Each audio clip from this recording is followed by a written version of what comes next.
Les amis, alors ce samedi, écoutez, l'Église nous propose un morceau de Saint-Jean, on va quand même pas le louper parce qu'en plus de ça, il nous parle de Jean-Baptiste. Nous allons donc lire l'évangile de Jean au chapitre 3, les versets 22 à 30. Après cela, Jésus se rendit avec ses disciples dans le pays de Judée. Il y séjourna avec eux et il baptisait. Jean, de son côté, baptisait à Aïnon, non loin de Salim, où les eaux sont abondantes. Les gens venaient et se faisaient baptiser. Jean, en effet, n'avait pas encore été jeté en prison. Or, il arriva qu'une discussion concernant la purification opposa un juif à des disciples de Jean. Ceux-ci vinrent trouver Jean et lui dirent « Mais Rabbi, celui qui était avec toi au-delà du Jourdain, celui auquel tu as rendu témoignage, eh bien voici qu'il se met lui aussi à baptiser. Et tous vont vers lui. » Alors Jean leur fit cette réponse. « Un homme ne peut rien s'attribuer au-delà de ce qui lui est donné du ciel. Vous-même, vous m'êtes témoin que j'ai dit, moi, je ne suis pas le Christ, mais je suis celui qui a été envoyé devant lui. » Alors, celui qui a l'épouse est l'époux. Quant à l'ami de l'époux, il se tient là, il l'écoute, et la voix de l'époux le comble de joie. Voilà, telle est ma joie. Elle est parfaite. Il faut qu'il grandisse, et que moi, je diminue. Magnifique. Et oui, parce que c'est ça. La question, c'est que, et on l'a bien vu hier, hein, donc Luc et Matthieu nous présentent le début du prêche, de l'activité de Jésus, parce que, à cause, ou concomitamment, sans qu'on sache bien pourquoi, quand Jean le Baptiste a été mis en prison. Et il y a une concordance de temps qui fait que c'est quand Hérode veut empêcher Jean le Baptiste de faire ses baptêmes, eh bien c'est à ce moment-là que Jésus démarre. Voilà.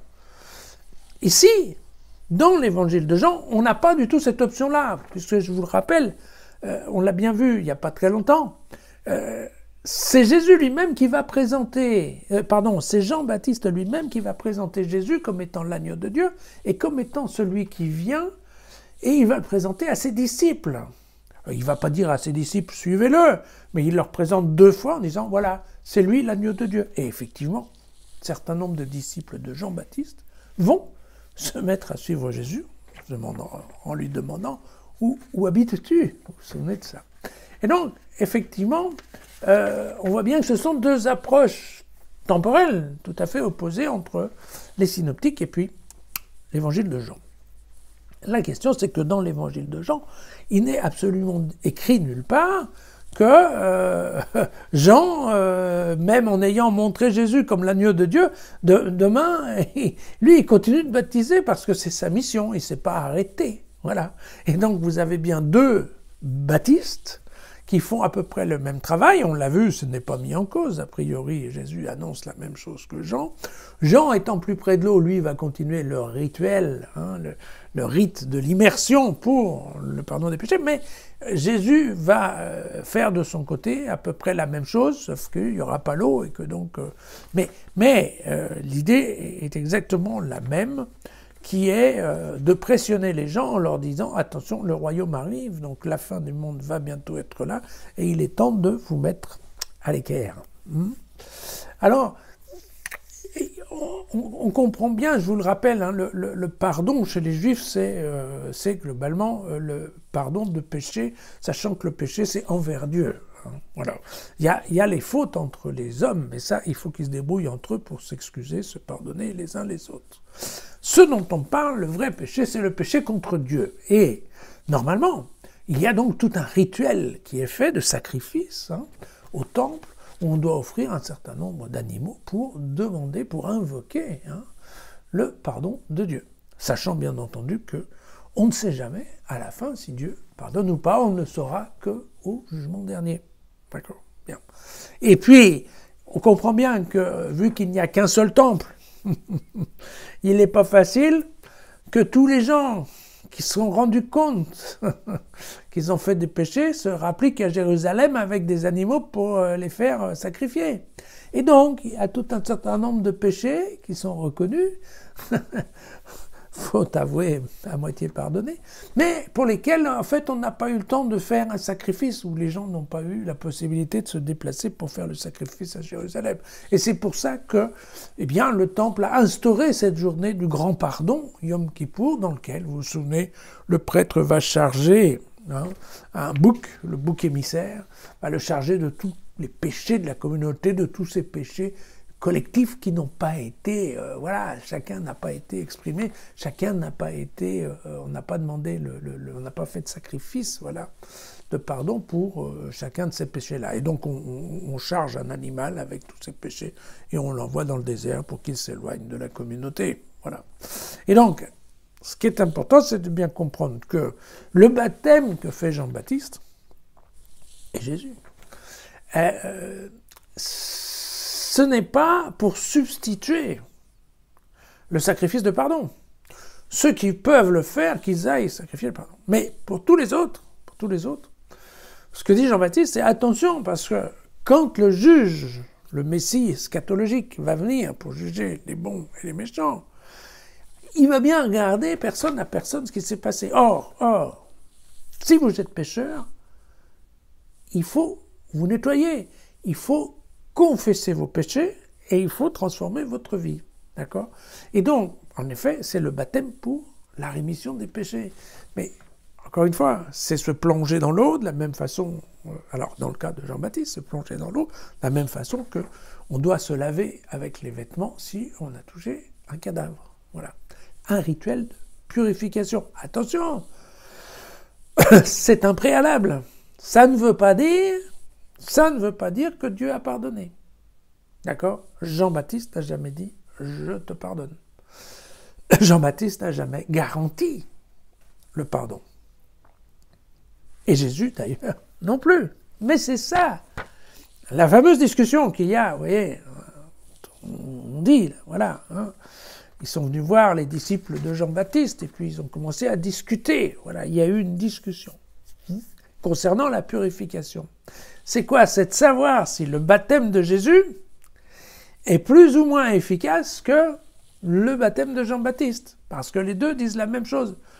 C'est le moment, confessez vos péchés. Et puis, purifiez-vous. Voilà. Mais alors, qui sait qui va avoir raison? Est-ce qu'il y en a un qui est plus efficace que l'autre? Et vous voyez bien qu'ils disent qu'en effet, Jésus a beaucoup de succès. Pourquoi ? Tout simplement parce que Jésus, lui, il est sur le terrain, il est en Judée. Alors que Jean-Baptiste, il est au bord du Jourdain. Donc si vous voulez passer par le baptême de Jean-Baptiste, il faut que vous fassiez tous les kilomètres pour venir au bord du Jourdain pour avoir le rituel d'immersion. Dans le cas de Jésus, il ne fait pas l'immersion, donc lui, il est sur place. Et effectivement, il a beaucoup plus de succès que ce Jean-Baptiste qui est à moitié dans le désert. Voilà.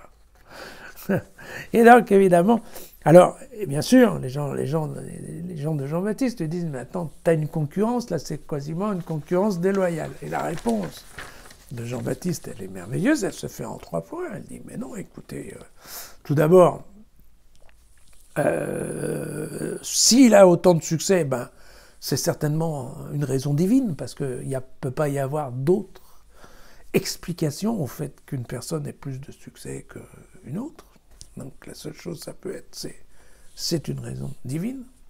La deuxième chose, moi je vous avais déjà dit que moi j'étais pas le Messie, alors que, bon, peut-être lui, il l'est. Donc, vous voyez, il faut bien voir que moi, dès le départ, j'ai reconnu qu'il y avait plus grand que moi.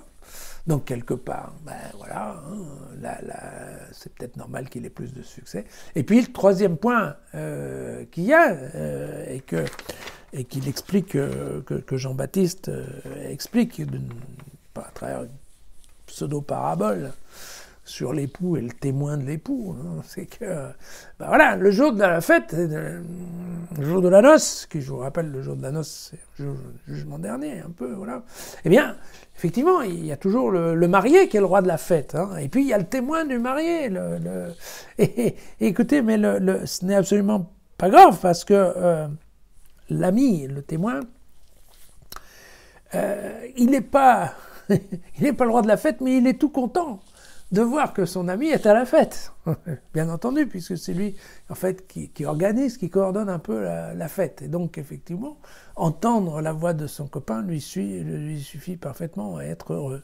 Et c'est ce que Jean-Baptiste dit ici. Écoutez, pour moi, tout va bien, et je suis ravi de savoir que Jésus, ça se passe bien, j'ai aucun problème, puisque je suis son ami. Voilà. Vous savez que ça, c'est un petit peu différent. Il y aura d'autres dans les évangiles synoptiques. On verra qu'à un moment, les Jean-Baptiste envoie, Jean-Baptiste envoie les gens pour demander, mais est-ce que c'est bien toi le Messie? Donc, vous voyez, bon. Et puis donc, voilà, et puis après, bon, il y a ce dernier verset qui est absolument formidable, hein, un verset astrologique avec l'aurore de Jésus, le crépuscule de Jean-Baptiste, absolument magnifique. Il faut qu'il grandisse et que moi, je diminue. Ça fait partie de la beauté littéraire de l'évangile de Saint Jean. Voilà, à demain.